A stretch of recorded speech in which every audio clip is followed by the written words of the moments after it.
Hello students, good morning all of you in standard 6th. Today I will explain a new chapter whose name is the verb. So first of all, I hope you all are aware about the word verb. Okay, so since you were in standard 4th or 5th, you call it action word. Okay, but now in standard 6th you will have to call it verb. तो I hope मैं आप ये word जो है इस word से आप aware हो. ठीक है. अभी क्या होता था कि 3rd 4th स्टैंडर्ड में वर्ब को एक्शन वर्ड बोलते थे और अब इसे हम 6th स्टैंडर्ड में वर्ब बोलेंगे. So let's begin. First of all you have to know the definition, proper definition. A verb is the most important word of a sentence. There can be no sentence without it. A verb may tell us, okay, so verb which playing most role in the sentence. Without verb sentence cannot be exist. Okay, so sometimes what happen, without object sentence can also exist, but without verb sentence cannot be possible. So see, verb is the most important in making sentence to show complete sense. So let's see what a person or thing does, or in other words in expression actions such as children played in the park, the baby smiled.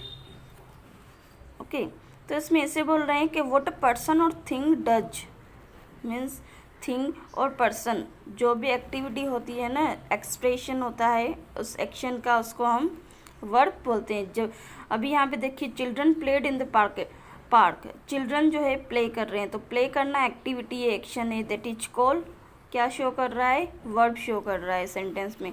अभी baby smile कर रही है तो smile करना भी ये action है, ठीक है, एक्टिविटी है, so that is also called verb. Now see second number, what a person और थिंग पजेसेस, और in other words it shows position such as. अभी पोजीशन दिखाना, ठीक है, पोजीशन मैंने आपको बताया था मीन्स किसी भी चीज़ की या पर्सन की मालिकी दिखाना.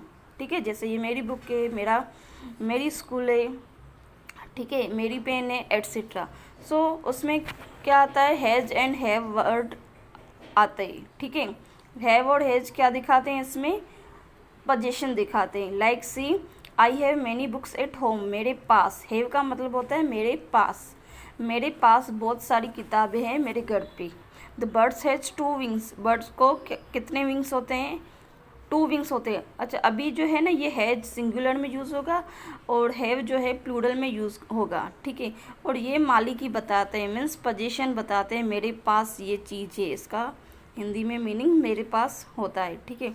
Now see the third topic, what a person और थिंग इज, और in other words it express being such as. अभी यहाँ पे पहला आया एक्शन ऊपर, फिर सेकंड आया पोजीशन, अभी तीसरा है बीइंग. तो what is the meaning of being. Being means was happening और राइट नाउ हैपनिंग मीन्स होना, एक्टिविटी का अभी होना मीन्स चालू हुई एक्टिविटी या एक्टिविटी हो चुकी है, मतलब एक्टिविटी हो रही थी इन पास्ट टेंस. ठीक है, तो ये किस किस में यूज़ हो सकता है, जिरंड में यूज़ होता है mostly, and past and present tense में यूज़ होता है. ठीक है. Now see the example, the glass is breakable, the girls were sitting on the bench. अभी यहाँ पे देखिए वर्ड सिटिंग, तो वर्ड सिटिंग आया मीन्स वो बैठी थी, गर्ल्स जो है बेंच पे बैठी थी, ग्लास जो है ब्रेकेबल है. तो बीइंग में मोस्टली कौन कौन से वर्ड आते हैं, is am are, was and word. Okay, is am are, was and word, तो इसमें इज आया और इसमें वर्ड आया. Now see the proper definition, a verb is a word which denotes action, being और पोजीशन. अभी इसकी ये proper definition, if suppose exam में भी पूछे तो ये आपको डेफिनेशन लिखनी होती है. ठीक है. अ verb is a word, verb क्या है, वर्ड है जो क्या डिनोट करता है, एक्शन, बीइंग और पोजीशन. एक्शन डिनोट करता है, बीइंग यानी मैंने अभी आपको समझाया जिरंड में यूज़ होता है पास्ट एंड प्रेजेंट में, ठीक है। ये प्रेजेंट क्या हुआ, ये पास्ट का हुआ, ठीक है। बीइंग में क्या कौन कौन से वर्ड आते हैं आपको पता है, is am are and was के वर्ड। अभी देखिए पोजीशन, तो पोजीशन में क्या शो करेगा, हैव के हैज, यानी मेरे पास ये चीज़ है। Now see all sentences have a verb with a subject. Now see object of a verb, so verb can be act as a object of a verb और a subject of a verb, ठीक है। अभी यहाँ पे देखिए all sentences have a verb with subject, subject के साथ जो है सभी सेंटेंस में क्या होते हैं, वर्ब होता है। अभी यहाँ पे देखिए बी वाला point, object of a verb, read the sentences given below carefully. Sushant made a doll, made what, a doll, a doll is the object, doll क्या है, ऑब्जेक्ट है ऑफ द वर्ब मेड। अभी ये इसमें किसका काम करेगा, ऑब्जेक्ट ऑफ अ वर्ब, यहाँ पे वर्ब को कंसिडर करना है हमको, ठीक है। और यहाँ पे किसका मतलब डॉल जो है क्या शो कर रहा है, ऑब्जेक्ट शो कर रहा है, तो ये ऑब्जेक्ट ऑफ अ वर्ब हो जाएगा।